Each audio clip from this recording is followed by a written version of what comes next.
entertaining talking sports. What is going on, football fans? Back at it with another New York Giants video. Before I get started, just want to let everybody know I will be live tonight around 8:30. I'm working on getting a New York Giants roundtable together with a bunch of Giants YouTubers, so it should be a lot of fun as we talk about the problems with this New York Giants football team. But one of the things I wanted to dive into, and a lot of you guys have brought this up, has been Jason Garrett's play calling with the New York Giants. And I've talked about that I thought the offense would come out and struggle.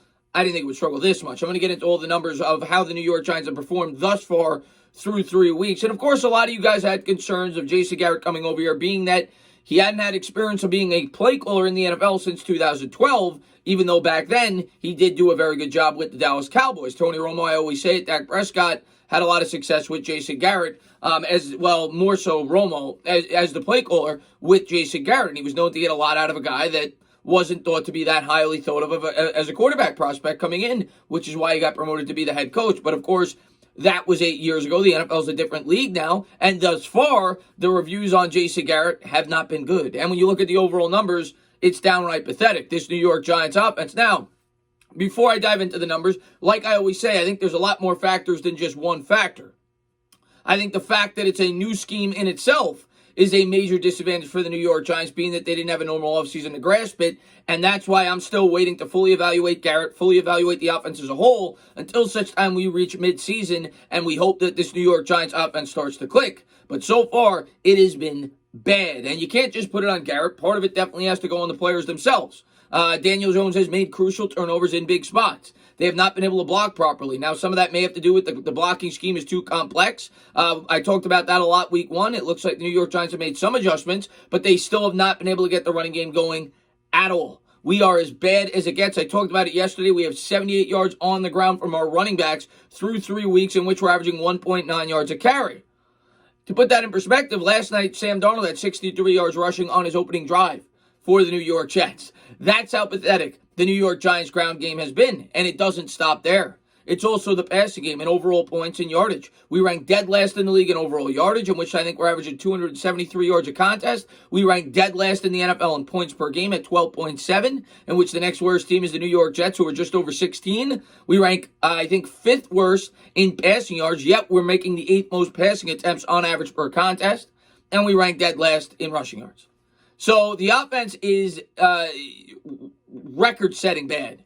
That's how bad it's been. And it makes you start to question, was it the smartest idea to rush Pat Shurmur out here? And I recognize that the team was falling asleep in meetings and things like that, didn't have control of the team, but the offense certainly looked a lot better. Last year, the New York Giants were averaging close to 22 points a contest, which is nearly 10 more points than they're averaging now, and they were about a league average offense overall. The defense was a major question mark.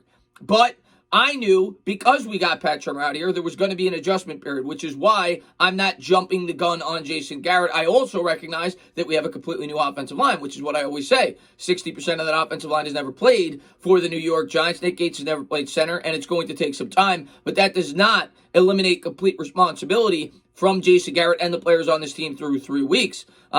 We've failed to put up 20 points in any contest. We're averaging 12.7 points a game.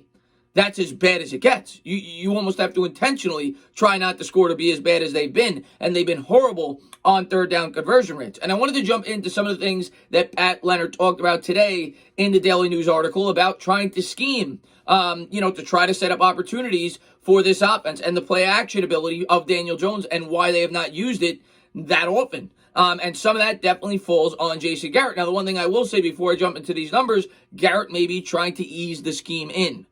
Because this is kind of like preseason games, like I've said. And you've started to see the offense open up a little bit. You saw him try the end around to Evan Ingram, but we're still not taking shots down the field. Some of that may have to do with the fact that Garrett feels like we can't block. But at the end of the day, some of this certainly falls in Garrett's lap, and this definitely needs to improve. But let's jump into some of the numbers written by Pat Leonard. Through 3 games, the Giants offense is dead last in the NFL in shifts and or motion at the line of scrimmage, 31.4% of the time. To put that into context, I talked about this with the San Francisco 49ers, our week 3 opponent last week, who was known to do that a lot. Last year, they had pre-snap motion on 79% of their plays, and it helped set up the run game, and it helped set up mismatches in the passing game. So there's not a lot of creativity. There's no pre-snap. There's very few, little pre-snap motion. We rank dead last in the league at 31%, and he's not scheming guys open. They're also 23rd out of 32 in bunch formation at 27.6%. And they are 31st out of 32 NFL teams in their play action frequency at 17.7%. And that is something I remember that Pat Shurmur was strongly known for before he came to the New York Giants, even though Daniel Jones has been better out of the play action than not. Now, the one thing I'll say to that, of what Pat Leonard said, that is a very skewed comment in my opinion.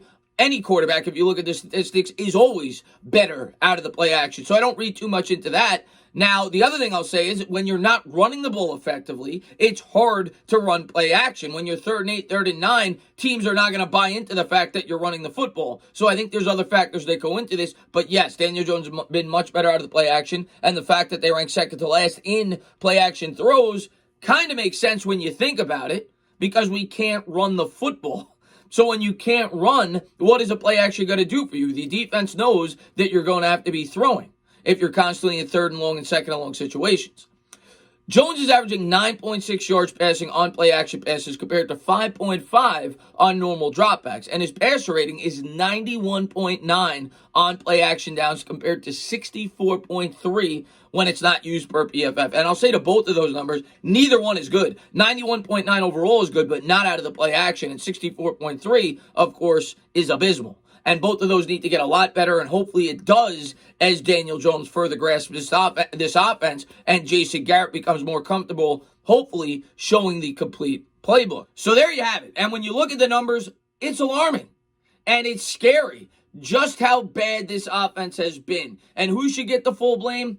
I don't know. I'm tired of making excuses for anybody, but the one thing I will say is I'm not going to come to a full conclusion just 3 games into a season when you brought in a guy who wasn't calling the plays for this team last year and a quarterback that only had 12 games under his belt in the Pat Shurmur offense. You can go back and look at my video last year. I warned against this. It's why I didn't want change there, because I knew that the offense would struggle. And then you combine that with the fact you have so much turnover in the offensive line, you don't have a preseason, and you get a complete disaster on offense. And last week it was a complete disaster on both sides of the ball. But the offense in particular is by far the worst offense in football so far. Granted, they've gone up against some good defenses, but 12.7 points a game is inexcusable. And some of the numbers that I read off to you, the way that Garrett's using the pre-snap motion, the way that he's using the play action, everything else is not good. But what has he had to work with so far? Like I've said, if you can't block properly, I don't care who's calling the plays, you're not going to have that good of an offense. Some of this should definitely fall on Garrett, and some of it should definitely fall on the players. But until such time both of them have enough time to grasp one another, Garrett his players learning the scheme, and the players orchestrating the offense, once they become more familiar and comfortable with it, you're not going to see great results. This week, we're probably going to struggle. I think it's going to be a game that we fall from behind, and the offense will become very predictable, which means the New York Giants won't be able to run the ball effectively. They'll have to throw, and they'll be very predictable. And hopefully that's not the case. But until such time, they can get more balance, and they can start to utilize that play action pass more, the New York Giants aren't going to win very many football games, and they're not going to have an efficient offense. Now, could he definitely be more involved with the pre-snap motion, trying to scheme guys open? 100%. And should you be somewhat concerned the fact that he hasn't called plays in 8 years, and so far he's off to this bad of a start? 100%. But the thing I'll say is this. Go back to 2007 when we won the Super Bowl. That defense sucked the first 2 weeks. We all remember really the first 3 weeks before they made that stand under the Spagnuolo defense, and that was a defense that had a hell of a lot more talent than this offense has. So it takes time to learn new schemes. It's what I've said, and we didn't have a normal preseason. It's why I'm going to give Garrett and the players near half a season to really grasp this until such time I start to evaluate it. But I'd be lying to you if I told you it's off to a great start. As a matter of fact, it's off to as bad of a start as I possibly could have imagined. and I went into it with very limited expectations on the offensive side of the football. But hopefully this offense starts to gel. Hopefully the offensive line starts to get better, and we start to see this offense open up a bit more. Last week, like I said, we saw the end around to Ingram, which didn't work out very well, and we started to see them use Daniel Jones with the RPO in the running game, and that actually worked very well, and that's been the most effective ground game we've had.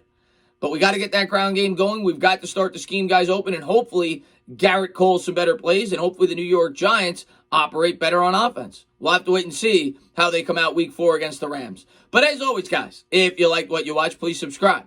Drop a comment. Maybe give me a little thumbs up. Cheers.